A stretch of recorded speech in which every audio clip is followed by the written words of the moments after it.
जब हम बोलते हैं कि हमारा उद्धार विश्वास से हुआ है, ये विश्वास हमारा यीशु मसीह की बलिदान के ऊपर है।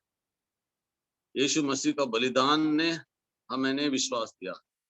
हमारे अच्छे कामों से हम उद्धार नहीं पाए हैं। अच्छे काम इसका मतलब नहीं कि हमने अच्छे काम तो जरूर करते हैं। हमारी व्यवस्था पालने से हमारा उद्धार नहीं हुआ है, या ना हमारा भले कामों से भी हमें उद्धार नहीं मिला है। मगर हमें यीशु की मृत्यु के द्वारा, उसके लहू के द्वारा, उसके बलिदान के द्वारा हमें उद्धार मिला है। अभी एक इम्पोर्टेंट बात है, हाँ, यीशु मसीह हमारे लिए बलिदान हुआ, उसका लहू बहाया। वो बलिदान के ऊपर हमारा विश्वास आया, परमेश्वर ने हमारे ऊपर दया दिखाया, हमें उद्धार मिला। ये उद्धार के साथ साथ क्या हमारी आज्ञाकारी जीवन है उसके साथ लगी हुई है? क्या हम इतना ही बोलें कि विश्वास से मेरा उद्धार हुआ? क्या हम वो विश्वास को पैसिव देखते हैं? मुझे नहीं मालूम आपको इंग्लिश वर्ड पैसिव समझ में आता है, या हम उसको विश्वास को एक्टिव देखते हैं, विश्वास कार्य करता है। हम ये नहीं बोल सकते हैं कि मेरा उद्धार विश्वास से हुआ, यीशु मसीह के बलिदान के द्वारा हुआ। अब यीशु मसीह मेरे अंदर रहता है और वो परमेश्वर की आज्ञाकारी जीवन उसने हमें दिया है, और मैं अभी कुछ करने की जरूरत नहीं है। अभी जरूर मैंने कुछ नहीं करना है मेरा उद्धार के लिए, मगर वो उद्धार जो मुझे मिला है यीशु का बलिदान के द्वारा, मेरा अच्छे कामों से नहीं, मेरे भले कामों से नहीं, मैंने व्यवस्था पालने से नहीं, मगर क्या उद्धार ने मेरा जीवन को छुटकारा दिया है?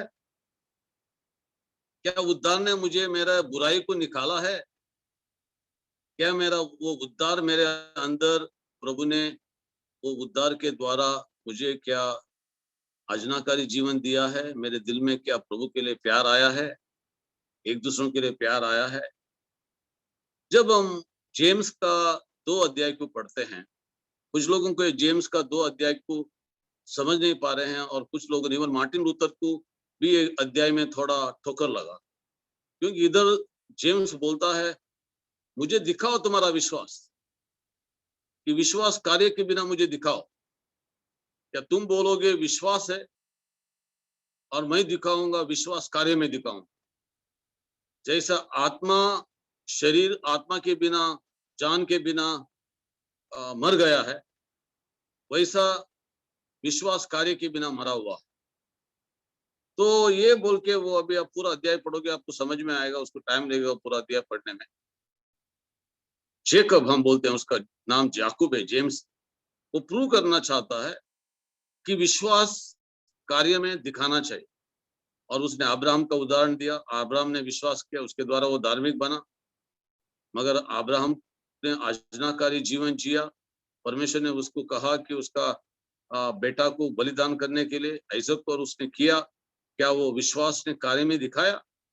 तो बाद में और एक उदाहरण दे रहा है कि राहब ने उसका विश्वास को कार्य में दिखाया।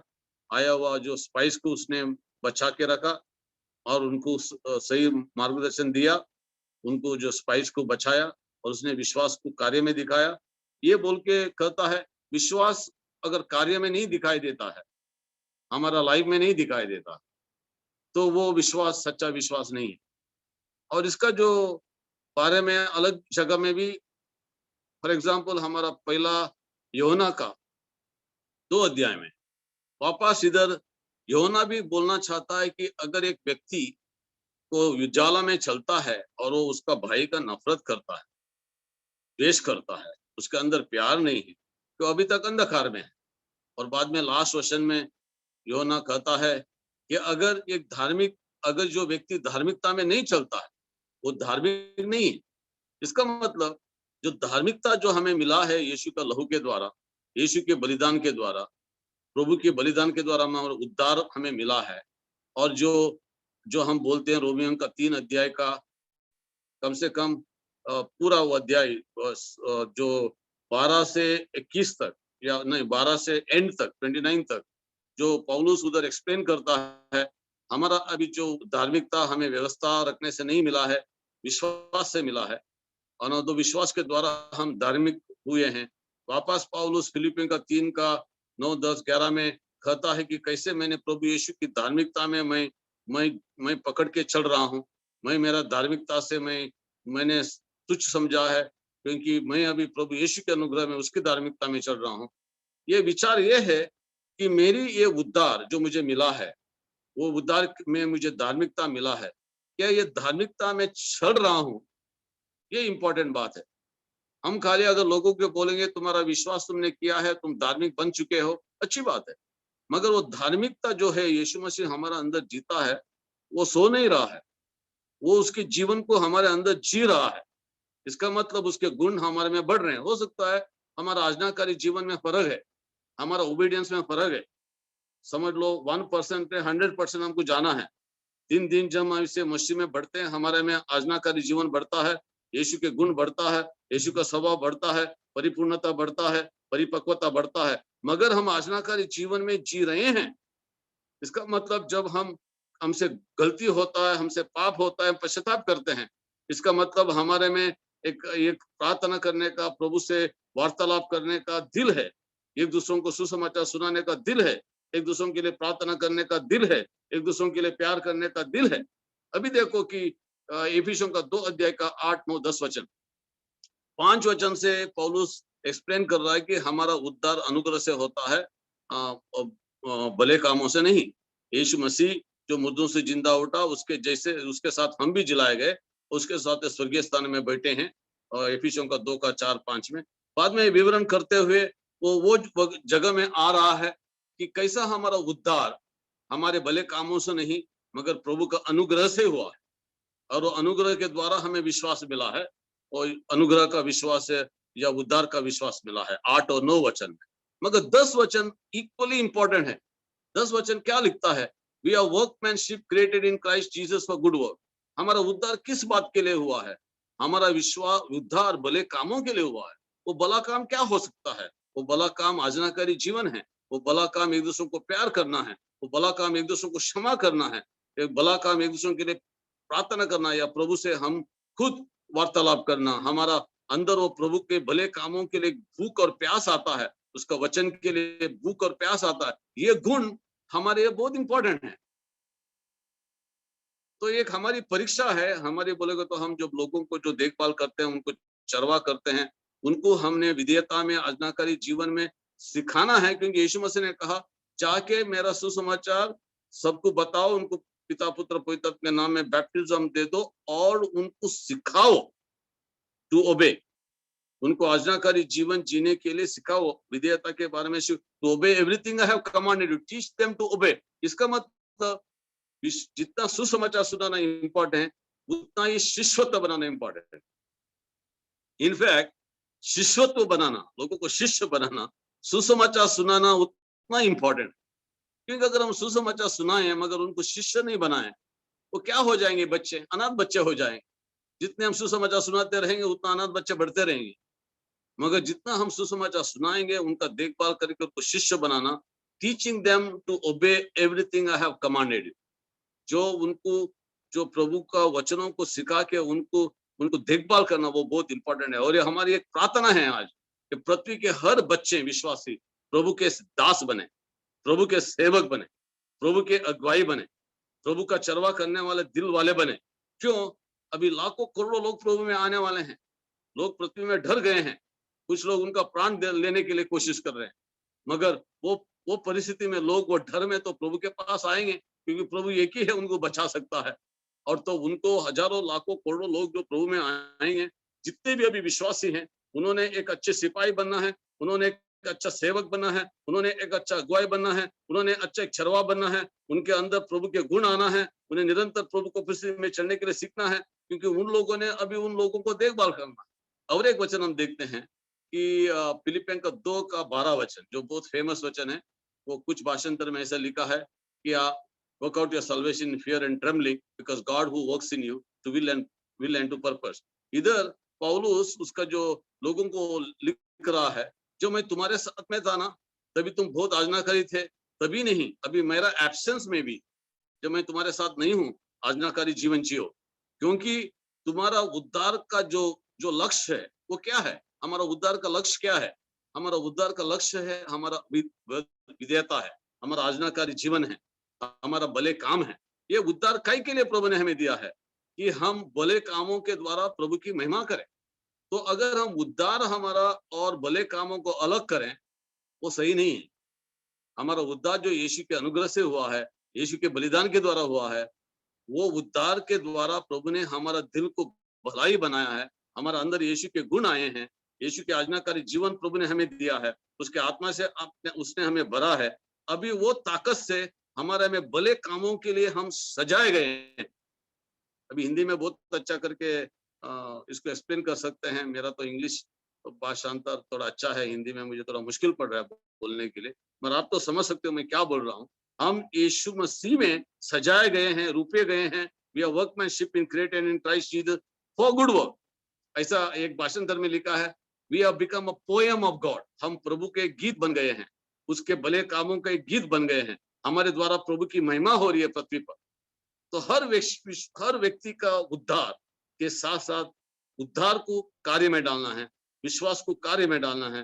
और कार्य में डालने के द्वारा, जैसे गलतियन का 5 अध्याय का लास्ट वचन में लिखा है, नथिंग बट विश्वास, faith works itself through love. हमारा विश्वास एक्सप्रेस इटसेल्फ थ्रू लव। पौलुस एंड में लिखता है, मैं थोड़ा आपको पढ़ के बताऊंगा। पौलुस तो लिखता है एंड में कि गलतियों का 5 में